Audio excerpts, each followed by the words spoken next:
Merci de m'accueillir, aujourd'hui dans ton cabinet à Ouais. Sarian. Merci à toi de m'inviter dans tes vidéos. Mais c'est avec grand plaisir parce qu'on a pu échanger un peu sur les réseaux, Ouais. sur, les bols chantants et puis l'impact, que les bols peuvent avoir dans ta pratique. Oui, Donc, c'est la raison pour laquelle on se retrouve aujourd'hui parce qu'on se connaît depuis longtemps. oui. Parce que j'avais pas idée en fait que tu utilisais les bols, de cette façon dans le cabinet. Mmh.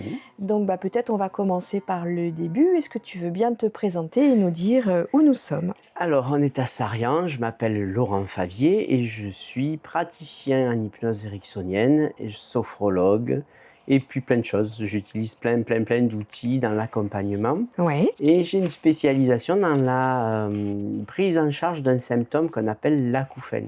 Oui. Est-ce que Voilà. tu veux nous en parler un petit peu de Oui. l'acouphène? Qu'est-ce Alors que c'est? l'acouphène, qu'est-ce que c'est? Parce que, parfois les gens ne savent pas ce que c'est. Mmh. C'est, la perception d'un son qui correspond, on peut dire, à des sifflements, bourdonnements.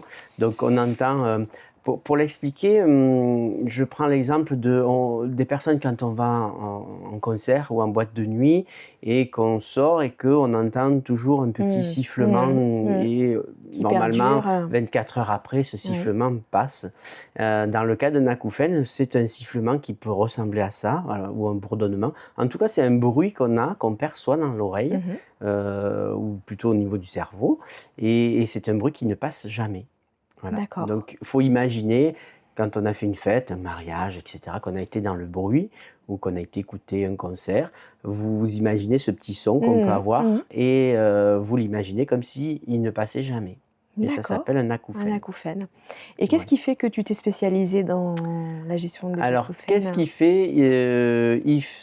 C'est plutôt, je dirais, une histoire personnelle Mmh. puisque moi j'ai des acouphènes et je les ai eus à l'âge de 11 ans, d'accord? OK. Et l'origine d'acouphènes, il y a plein d'origines. Il peut y avoir un traumatisme de l'oreille, Mmh. il peut y avoir un traumatisme crânien, il y a plein de causes, et une des causes de la venue d'un acouphène, de la révélation d'un acouphène, c'est un choc émotionnel. Mmh. Voilà. Et moi, dans ma cause, ça a été un choc émotionnel, D'accord. et lorsque je fais mes études de Mmh. sophrologie, à un moment donné, je cherchais à me spécialiser dans quelque Mmh. chose, et ce quelque chose est venu à moi en disant, «Pourquoi pas les acouphènes?»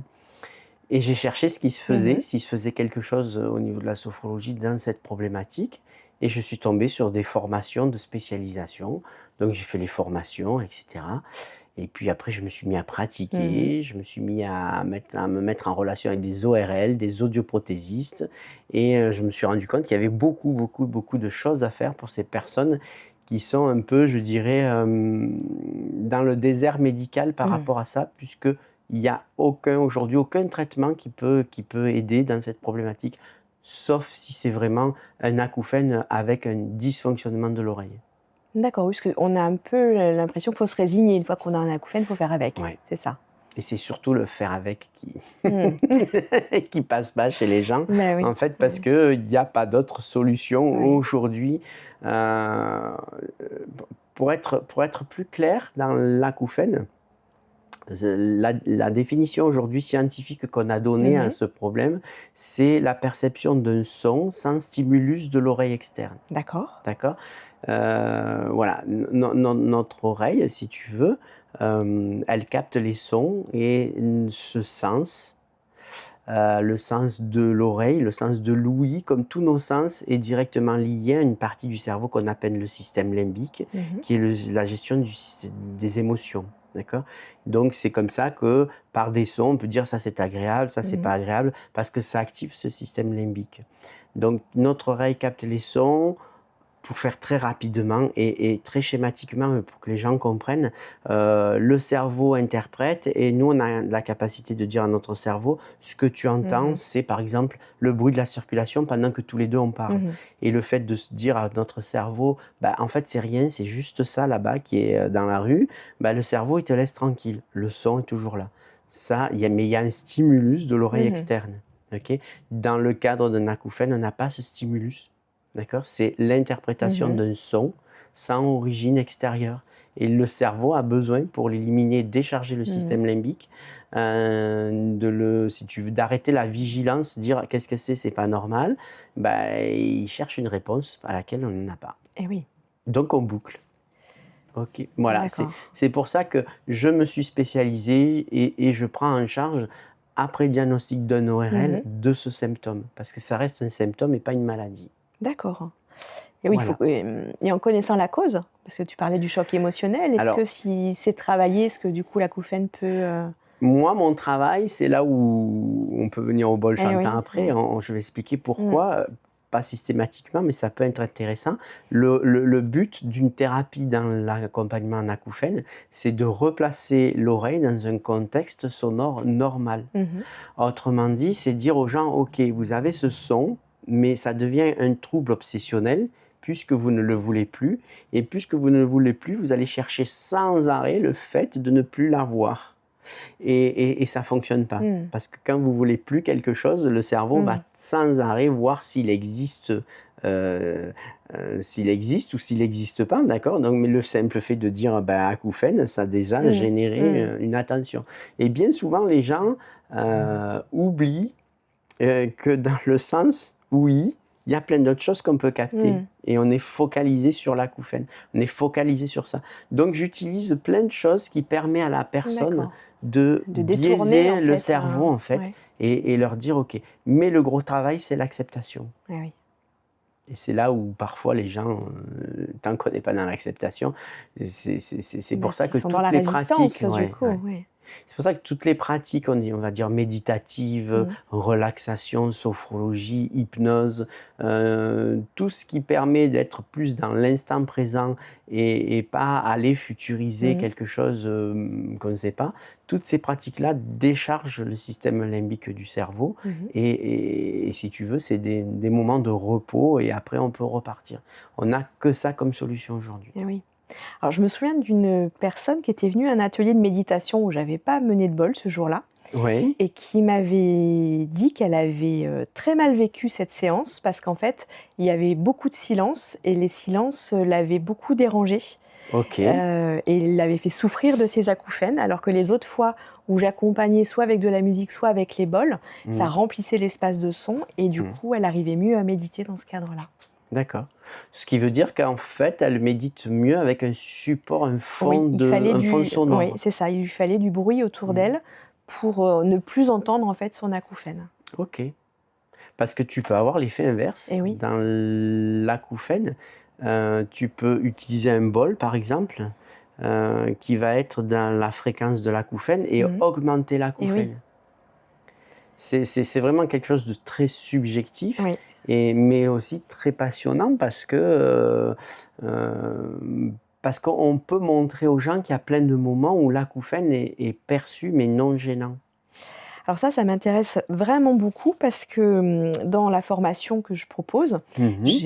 je parle des contre-indications et pour moi, l'acouphène était une contre-indication à l'utilisation des bols chantants. D'accord. Parce que souvent, j'ai eu des personnes qui avaient des acouphènes Ouais. et qui me disaient: «Ah non, ça m'amplifie l'acouphène devient, désagréable et voilà, le bol pour moi n'est pas bon» et c'est ce que j'avais appris aussi. Donc quand tu m'as dit que tu utilisais les bols pour gérer les acouphènes, je dis: «Mais c'est merveilleux, Ouais. je veux savoir pourquoi, Pourquoi? comment et cetera». Alors déjà, dis-moi, comment tu as rencontré les bols chantants?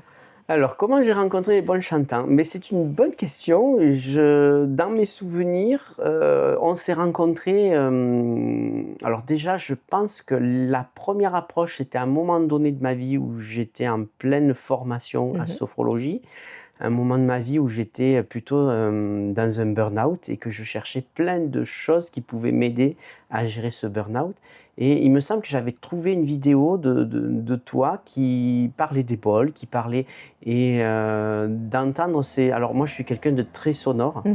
J'ai développé beaucoup j'aime beaucoup la musique, j'aime beaucoup, l'approche thérapeutique par le Mmh. son, donc déjà c'est une sensibilité que Et j'ai oui. et quand j'ai entendu le son, d'un bol, je me suis dit: «Waouh, c'est quand même impressionnant d'arriver à faire vibrer un bol». Je ne savais pas que ça existait. Je me OK. suis intéressé, après je suis rentré dans la sauce, Mmh. où on s'est connus.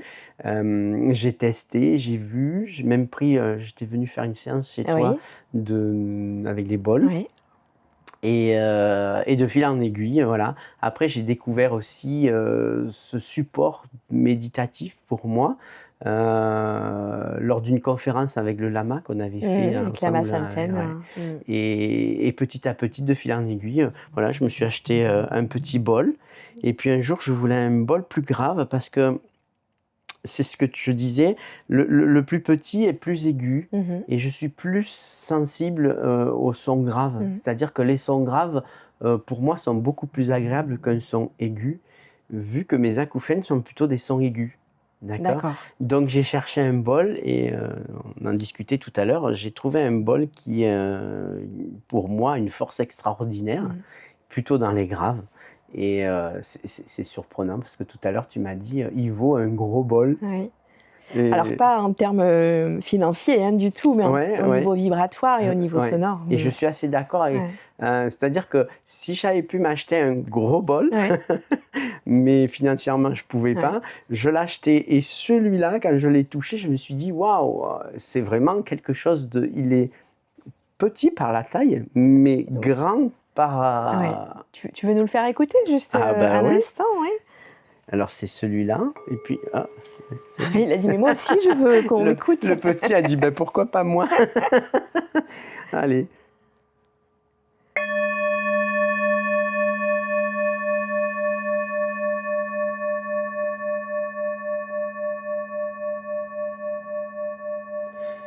Après, il est très vibratoire parce que juste en l'effleurant, et tu vois qu'on peut, là on a du grave. Et on peut jouer, si tu veux, dans les sonorités en disant là vous entendez du grave, mais aussi on peut entendre quelque chose de plus aigu. Et là on a les deux sonorités.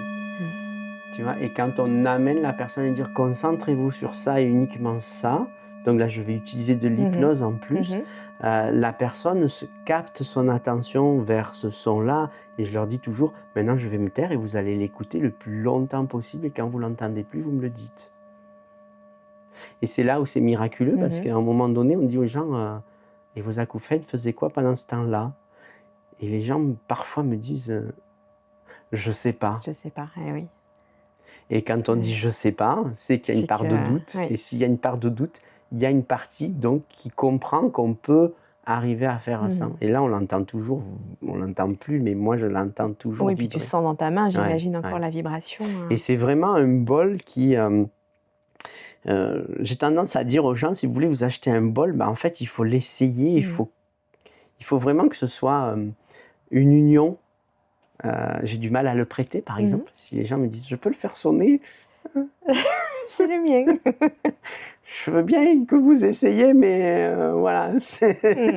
Il est précieux pour toi. C'est vraiment un bol vraiment précieux.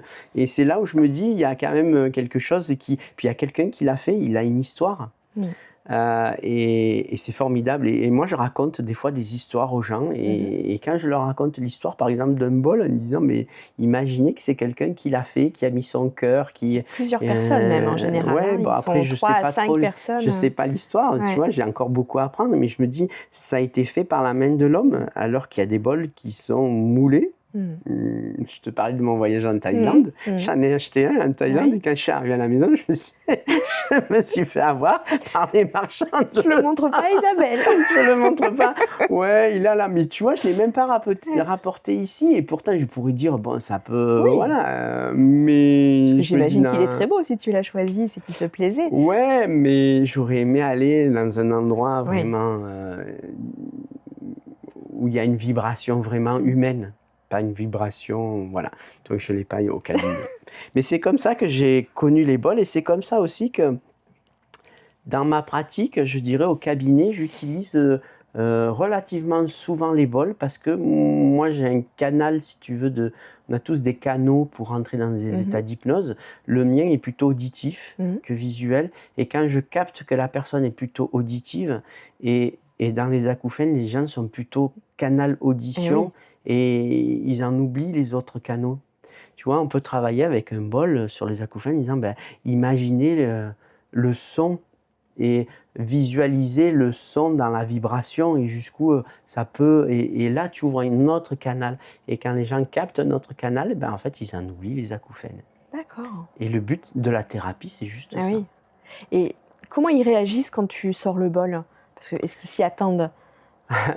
Non, parfois ils s'y attendent pas. Parfois je Ouais? leur dis: «Vous savez ce que c'est?» «Non». Alors je leur explique, c'est un bol chantant, c'est un bol tibétain, il me semble que tu m'avais dit qu'à l'époque, c'était un bol qui servait aussi pour, manger Eh et oui, boire eh oui. et je leur explique Mmh. ça parce que je trouve que c'est quand même, Mmh. assez, assez curieux, enfin assez curieux parce qu'il y a plein de fonctions dans un bol Exactement. et dire: Mmh. «Voilà, on achète un bol parce que c'est aussi un moyen de mettre de la nourriture Mmh. et de manger» Mmh. et moi je dis: «Bah, c'est un moyen aussi de nourrir son corps autrement par exemple par le son», tu vois? Et je leur explique ça et je leur explique: «On va faire une expérience». OK? Je vais faire vibrer, je vais taper, vous allez entendre un son et vous allez voir que souvent c'est un son qui est quand même pur, qui et je fais ça et je regarde la réaction. Alors des fois, il y a des gens chez qui je vois que ça passe pas, parce qu'il y a cette Mmh. histoire de fréquence. Et parfois, ils me disent: «C'est très désagréable». OK et je Mmh. leur demande qu'est-ce qui est désagréable et cetera et donc à ce moment-là, je ne vais pas utiliser le bol, mais quand ils sont fascinés, que je vois qu'ils regardent, qu'ils sont captés, bah, je vais utiliser le bol en disant: «Bah, imaginez que ce bol», je peux dire plein de choses, hein. Mmh. Imaginez qu'il a un pouvoir aussi, et dans ce pouvoir-là, bah, il a la capacité de, hem d'amoindrir la perception des sons, de votre acouphène capté et cetera et après je rentre dans une séance d'hypnose. D'accord. C'est un support, tu vois? Comme je pourrais dire, bah, vous pouvez entendre la circulation, vous Mmh. pouvez entendre, et des fois je mêle la circulation, le bol, vraiment je travaille vraiment avec Mmh. l'oreille Mmh. et à travailler avec l'oreille, autant trouver quelque chose d'agréable. Eh oui et de beau en plus, Mmh. il y en a qui sont surpris, qui Toujours. sont ouais? Ici, il y a toujours un effet surprise quand Surprise? ils viennent. Ouais. J'ai rarement eu des gens qui sont repartis, même en première séance, avec leurs acouphènes plus dérangeants que lorsqu'ils sont arrivés. D'accord.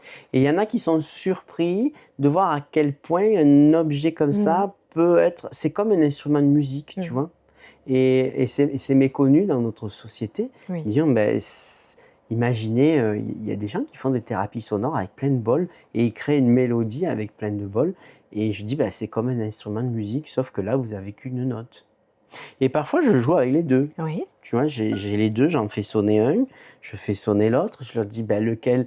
Des fois, je leur fais prendre dans les mains, Mmh. mmh, je les fais vibrer dans les mains et je leur demande, je leur donne des suggestions en disant: «Lequel est le plus agréable dans la main? Mmh.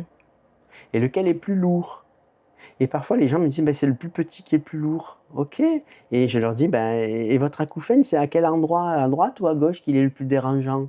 Et parfois, ils vont me dire: «Bah, c'est du côté où il y a le plus petit bol». Tiens, je dis: Mmh. «Ben, c'est curieux quand même d'arriver à faire des» et je mélange tout ça D'accord. et c'est en mélangeant tout ça que j'apprends à la personne à lui dire: en fin de séance, c'est comme un peu on va faire, un état des lieux des choses Oui. de ce qui se sont passées et moi je leur dis toujours dans la séance à quel moment vos acouphènes, ont disparu ou n'ont plus été là ou et souvent ils prennent conscience qu'à un moment donné l'acouphène n'était plus dérangeant Mmh. et c'est comme ça qu'on va dans la thérapie. D'accord. Pour qu'ils puissent ensuite, réintégrer dans leur Oui, quotidien, la possibilité de vivre avec sans en voilà, souffrir. c'est Mmh. c'est juste ça qu'on peut faire Mmh. et c'est vraiment important de leur faire entendre plein de sons et d'aller les aider à capter le son qui est, le plus agréable Mmh. pour eux. Et on peut transformer aussi un acouphène en un son agréable. Je pourrais te parler d'acouphènes, toute la journée, de Oui, l'expériences que j'ai, mais c'est intéressant, oui, parce qu'on a souvent cette image très négative de ouais, souffrance, ouais autour de l'acouphène, et je voilà, après je te dirais, ben, non, non, il faut faire entendre aux gens des sons. Il faut, leur dire: «OK, tu entends l'acouphène, mais tu peux entendre autre chose» et je pense que le bol, enfin, dans ta Mmh. pratique, peut-être tu avais jusqu'à aujourd'hui quelque chose d'erroné en disant: «Ah, Mmh. on ne peut pas faire vibrer ou on peut déclencher». Oui, on peut, hem, tu sais, si tu arrives à faire monter l'acouphène, ça veut dire que tu arrives à le faire descendre. Ouais. Parce que un acouphène reste constant. Si on pouvait mesurer un acouphène dans les décibels, c'est quelques microdécibels déjà, Mhm. et on a la perception Et d'un oui, truc qui est énorme. Ouais. envahissant. Et il ne change jamais. C'est juste la perception Mhm. qui change. D'accord, alors qu'en fait, lui, il est toujours Alors que constant. lui, normalement, il est toujours constant. D'accord. Après, il peut y être associé à une perte d'audition, oui, non, mais c'est surprenant comment on peut rééduquer le cerveau, parce que dernièrement, justement, avec ce bol, j'ai fait une expérience assez troublante. J'ai une personne qui avait perdu, je crois que c'est 70% d'audition à une oreille. Mhm. Et dans l'anamnèse, puisque moi je suis un spécialiste Mm. de l'oreille, puisque j'étais formé, elle me dit qu'elle a un neurinome du nerf acoustique. Un neurinome du nerf acoustique, c'est un kyste sur le nerf acoustique, mais que les chirurgiens lui disent aujourd'hui il est trop petit pour l'enlever et on risque d'abîmer plus le nerf auditif. Donc j'ai dit en fait vous n'êtes pas sourde, c'est juste votre oreille c'est juste le nerf qui ne transmet pas beaucoup. Ok. Je dis, mais si on imaginait que le peu que vous entendiez, votre cerveau a la capacité de l'agrandir, de l'amplifier. Ouais, elle me dit, pourquoi pas essayer. Ok. Je fais fermer les yeux et je fais sonner le bol du côté de l'oreille abîmée. Mhm. Et elle me dit, ben, je ne le perçois pas beaucoup. Ok. Et puis je me déplace, je le fais écouter de l'autre côté. Et je dis, maintenant je vais me déplacer et j'aimerais que vous cherchiez l'endroit de la pièce où je me situe quand vous entendez le bol. Ok. Donc je fais une expérience, je passe devant elle, derrière, toujours les yeux fermés, toujours à faire vibrer le bol. Et puis à un moment donné, je me place du côté de l'oreille qui était abîmée. Et elle me dit, oh là là, qu'est-ce qu'il est fort de ce côté-là. Et là, non, je me mets à l'inverse, Ah, pardon, ouais. du côté de l'oreille qui écoute, qui entend mieux. Et j'ai dit, mais j'aimerais que vous perceviez le son dans sa globalité. Et là, elle me dit, vous êtes du côté de l'oreille qui n'entend pas. Et là, j'ai dit, ben, ouvrez les yeux. Et j'étais de l'autre côté. Et là, je me suis dit, la plasticité du cerveau, elle est énorme. Parce que je lui avais dit, cherchez les sons. Et en fait, l'oreille qui était soi-disant abîmée, bah, je me suis dit, bah, le peu d'informations que le nerf reçoit, si on arrive à imaginer de l'amplifier, on peut rétablir. Et à ce moment-là, elle a goûté qu'en fait, cette oreille entendait beaucoup mieux que ce qu'elle pensait. D'accord. Ah oui, c'est Et là, impressionnant j'ai pour joué elle. avec le Eh oui, bol, ouais. j'ai joué, je me déplaçais, j'allais plus loin, je le faisais sonner plus fort, moins fort. Et en fait, c'était que dans la perception, je lui Mhm. disais, décrivez-moi ce que vous ressentez, ou ce que vous entendez. Est-ce que c'est plus fort, est-ce que c'est plus grave, est-ce que c'est plus aigu? Jusqu'à un moment donné, à apporter une confusion et à dire bah, où je suis. Mhm. Et là, elle me dit, vous êtes du côté de l'oreille qui n'entend pas. Et j'étais à l'opposé, j'ai dit, bah, ouvrez les yeux. Et là, elle m'a regardé, elle m'a dit, c'est surprenant. Ouais. Et je joue comme ça. Alors D'accord. après, est-ce que Ça c'est la participe à la vibration? rééducation, Ouais, du ouais, coup, ouais. de ce que Il y a j'entends. vraiment Ouais. un travail à faire de rééducation de l'oreille. Ok. Tu sais, au début de l'entretien, je te dis replacer l'oreille Oui. dans un contexte sonore normal. Les gens ont du mal à comprendre ça. Ben oui, c'est leur dire qu'il y a l'acouphène, mais que vous en oubliez tout ce qu'il y a Tout ce qui est autour. autour et Le chant qui de va bien, mais comme l'oiseau, c'est valable aussi pour tous les sujets de la vie au final, hein. C'est comme quand il y a un problème où les personnes se focalisent on dessus est et un peu, oublient tout je ce te qui va dirais, on bien. est un peu dans la méditation où on Bah va oui. essayer d'apprendre à vivre l'instant présent le plus neutre possible. Pour moi, il n'y a pas, alors c'est discutable, hein, quand je discute avec des amis thérapeutes dans l'hypnose, même avec des scientifiques et tout, ils ne sont pas d'accord, mais pour moi, méditation, relaxation, sophrologie, hypnose, c'est la même chose. D'accord? On va chercher un état modifié de conscience. Et dans cet état modifié de conscience, ben, on va chercher point d'interrogation. Et tout est ouvert. Bien sûr. Le champ des possibles s'ouvre Voilà. à nous. Et le bol est un outil, pour moi, est un outil important. Ok. Pas systématiquement, Ouais. parce qu'il y a des gens qui n'adhèrent pas. Ouais. Donc il faut trouver d'autres Comment tu le alternatives. sens que la personne n'adhère pas?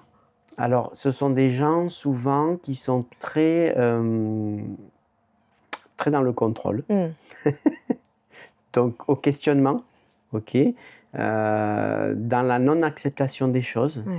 Donc il y a d'abord déjà un travail à faire là-dessus. Et si tu leur proposes un bol ou... Alors des fois je le fais, je le tente. Je dis, bah écoutez, on va faire un truc un peu... Des fois je leur dis, vous savez, on va faire un truc un peu bizarre aujourd'hui. Et le bizarre, des fois, il est regardé comme Eh ça. oui, ça fait peur. Et je dis, bah, on teste, puis on voit. Mais bien souvent, quelqu'un qui est dans le refus et qui vient ici pour ne plus avoir l'acouphène et qui refuse, j'en ai eu quelques-uns et je peux comprendre, qui sont dans le refus, la non-acceptation et on n'arrive pas à rééduquer. C'est vraiment des gens très dans la maîtrise et ils ne peuvent pas faire autrement. Alors après, des fois, par la rééducation, on y arrive.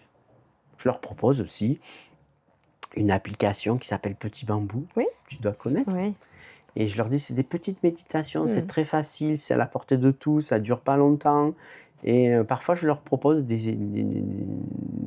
solutions, voilà, de la cohérence cardiaque. Mais voilà, je dis, il faut trouver ce qui vous permet d'être vraiment, de vous cocooner. S'ils veulent bien se faire cocooner à ce moment-là. Ce sont souvent des anxieux généralisés, les acouphéniques. Ah bon?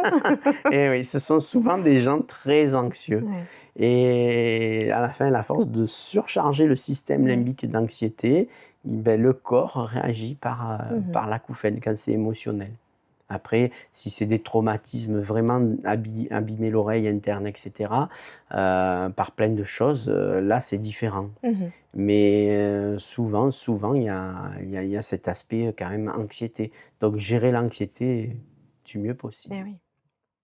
Du coup, ça me vient une question par rapport aux fréquences. Tout à l'heure, tu évoquais le fait qu'une personne qui donc souffre d'un acouphène est confrontée à un bol. Selon la fréquence du bol, soit ça pouvait annuler, soit ça pouvait augmenter.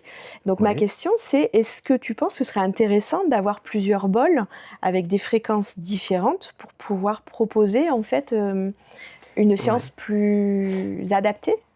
On pourrait.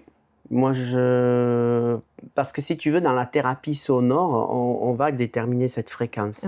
Et dans un générateur de bruit blanc, l'appareil qu'on met pour corriger, si tu veux, on va générer un bruit de vague ou un bruit d'eau ou un bruit. Mais on va déterminer ce bruit en fonction de la fréquence de l'acouphène et on l'annule.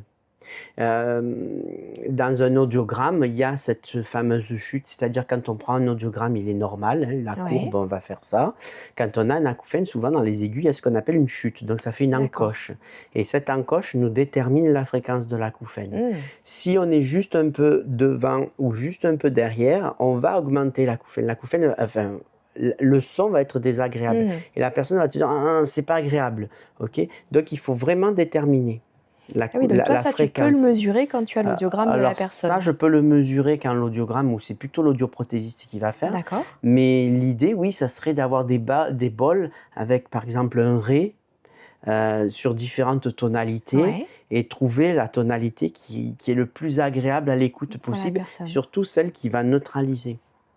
Parce que le cerveau, dans ces cas-là, va dire « Ah ouais, cette fréquence, c'est le bol qui chante. » Et elle est plus dérangeante.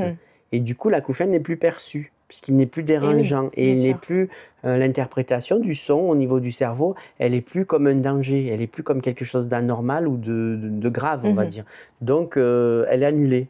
Et c'est comme ça qu'on arrive à rééduquer le cerveau, à dire, OK, ce que tu entends, en fait, c'est le bol, entre guillemets, et faire croire au cerveau que c'est tout le temps le bol qu'il entend.